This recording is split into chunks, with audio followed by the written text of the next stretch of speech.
Magic is one of the most commonly explored ideas in fiction. Whether it's, what if magic was a representation of the harmonious forces of the natural world? Or, dude, what if it was like this guy that could explode things with his brain, dude? The idea of exploring the impossible will probably never cease to be enticing to fantasy writers. However, frequently among modern interpretations of magic,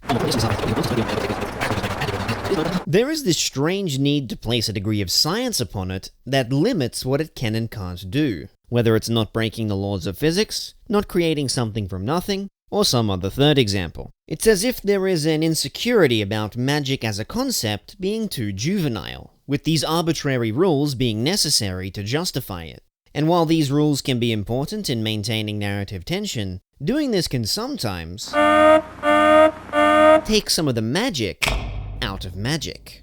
And this is where Little Witch Academia shines. There are many reasons for the success of the franchise. The lovable characters, the quirky takes on classic tropes, the dynamic and boisterous animation, the endless opportunities for merchandise, but the most understated one for me is that the magic is just that.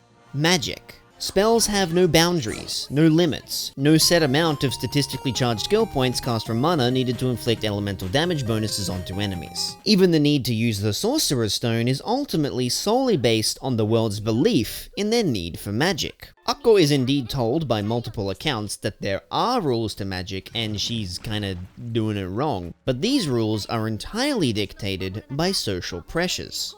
Within the world of LWA, magic has become mundane. Functional, pure utility. It's no coincidence that a lot of the magic shown resembles technology, even before Krua and her evil Roombas show up. Lot uses her crystal ball as a smartphone to instant message pen pals she shares smut fanfiction with. Susie uses unthinkably miraculous physiological altering mushrooms for shits and gigs. The evil gold hoarding dragon has figured out he can cause much more peril by manipulating the stock market. And when it comes to those from a non-magic family, outsiders, while few witches outright deny them, most carry an attitude of wary superiority. It's a world struggling with the failing ideas of tradition against the apathetic march of capitalistic, globalized modernization. I wonder which society they got the inspiration from. Big mystery. To the witches, magic is an everyday, with a routine and proper manner to carry out, where not many ever really think about the how or why.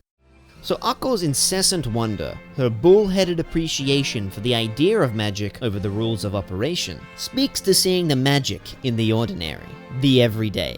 Whatever field of your life it may be, your job, your hobby, your talent, your ability to quote The Simpsons no matter where you are in the world, no matter how second nature it may be to you, there is someone to whom it is magical. There are times we need to step back and separate ourselves, away from the social expectations, from performativity and form, to appreciate just how incredible life can actually be, to take a look at the rules of our lives, and much like the modern fantasy writer, figure out which can and can'ts are just pure fiction. It's complete unrealistic and juvenile optimism, but every once in a while, it's nice to believe.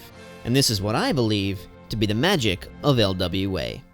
It also helps that your Yoshinari isn't constantly on Twitter being like, "Hey yo, the headmaster had a 5-day orgy back in 1967 using a shiny rod as a double-weight dildo, man, I saw it. Also, all the witches shit on their dinner plates and magic it into food to be eco-friendly. What are you doing for the environment, you bigot scum?"